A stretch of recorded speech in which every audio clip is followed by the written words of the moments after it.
जब हम कुरुक्षेत्र के युद्ध के बारे में सोचते हैं तो क्या ख्याल आता है? हथियार, सेनाएं, जमीन का झगड़ा, है ना? लेकिन ये लड़ाई इससे कहीं ज्यादा गहरी थी। ये लड़ाई थी धर्म की, रिश्तों की और हर योद्धा के दिल के अंदर चल रहे एक बहुत बड़े संघर्ष की। तो चलिए आज इसी संघर्ष की एक कहानी में उतरते हैं।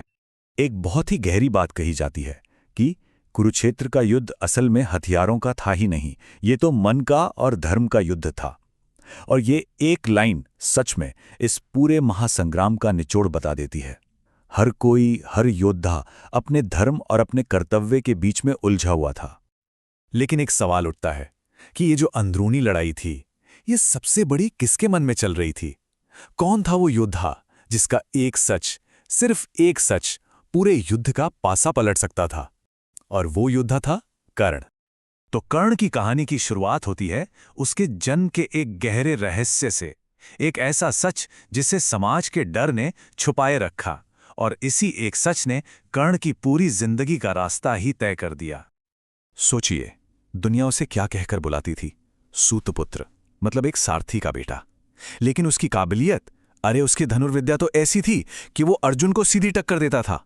कई लोग तो कहते हैं कि शायद उससे बेहतर भी था। तो एक तरफ थी उसकी पहचान और दूसरी तरफ उसका हुनर, और दोनों के बीच एक बहुत बहुत बड़ी खाई थी। तो ये सब हुआ कैसे? देखिए, कर्ण का जन्म ना एक वरदान और एक डर, इन दोनों का नतीजा था। कहानी यह है कि कुंती को ऋषि दुर्वासा से एक वरदान मिला था कि वो किसी भी देवता को बुलाकर उनसे संतान पा सकती हैं। उन्होंने सूर्यदेव को याद किया और उन्हें एक दिव्य पुत्र मिला। लेकिन समाज का डर, लोकलाज का डर इतना बड़ा था कि उन्होंने उस नन्हे से बच्चे को एक टोकरी में रखकर गंगा में बहा दिया। और वहीं वो बच्चा एक सारथी अधिरथ और उनकी पत्नी राधा को मिला, जिन्होंने उसे पाला पोसा। और इसी जन्म के रहस्य की वजह से कर्ण की पूरी जिंदगी बस एक के बाद एक इनकार से भर गई। गुरु द्रोण ने यह कहकर सिखाने से मना कर दिया कि तुम क्षत्रिय नहीं हो। अब ज्ञान तो पाना था, तो कर्ण ने क्या किया? ब्राह्मण का वेश धरकर गुरु परशुराम के पास पहुंच गए। शिक्षा तो ले ली, लेकिन जब उनका सच सामने आया तो गुरु परशुराम ने श्राप दे दिया। और श्राप भी क्या, कि जब तुम्हें अपनी विद्या की सबसे ज्यादा जरूरत होगी, तुम सब कुछ भूल जाओगे। अब देखिए, जब हर तरफ से सिर्फ अपमान मिल रहा था, तिरस्कार मिल रहा था, उसी बीच कर्ण को एक ऐसी चीज मिली जिसने उसकी किस्मत की लकीरें ही खींच दी, और वो थी दोस्ती। एक ऐसी दोस्ती जिसका कर्ज अटूट था। सीन है हस्तिनापुर का। एक बड़ा सा टूर्नामेंट चल रहा है जहां अर्जुन अपने हुनर का प्रदर्शन कर रहे हैं। चारों तरफ वाहवाही हो रही है, और तभी उस भरी सभा में कर्ण आता है और अर्जुन को चुनौती दे देता है। लेकिन होता क्या है? उसे उसकी जाति के नाम पर सबके सामने जलील कर दिया जाता है। और बस उसी एक पल में कर्ण के सामने दो रास्ते, दो दुनियाएं आकर खड़ी हो गईं। एक तरफ वो समाज था जो उसे सिर्फ क्या दे रहा था? अपमान, तिरस्कार, बेइज्जती। और दूसरी तरफ कौन था?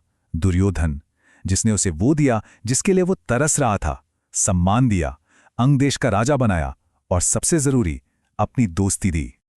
उसी भीड़ में दुर्योधन खड़ा हुआ और उसने कहा, असली क्षत्रिय वो है जिसमें बल हो, जिसमें सामर्थ्य हो।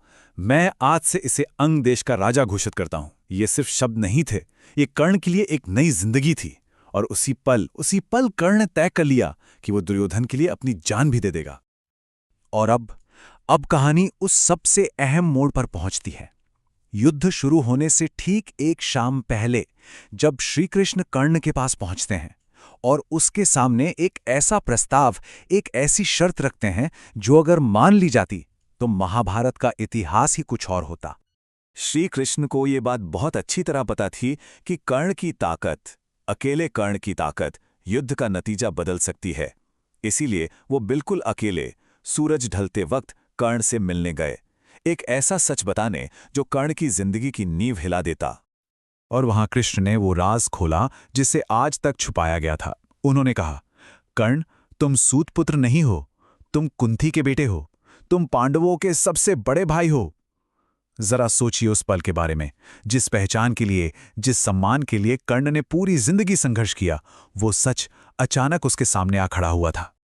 और सिर्फ सच ही नहीं बताया, कृष्ण ने एक जबरदस्त प्रस्ताव भी रखा।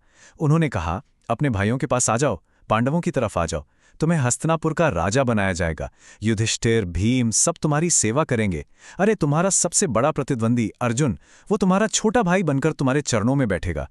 मतलब वो सब कुछ जो कर्ण ने कभी सपनों में भी नहीं सोचा था, वो उसे मिल रहा था। तो एक तरफ था राजपाट, सम्मान, अपने भाई, मतलब पूरी दुनिया। और अब जवाब देने की बारी कर्ण की थी। उसका एक हां या ना उसकी किस्मत को हमेशा के लिए तय करने वाला था। कर्ण ने बहुत शांति से जवाब दिया। कहा, हे केशव, ये प्रस्ताव बहुत बड़ा है, लेकिन मेरी अंतरात्मा ये करने की इजाजत नहीं देती।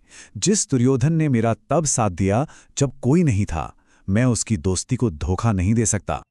और यहीं पर धर्म का असली संघर्ष सामने आता है। दो तरह के धर्म।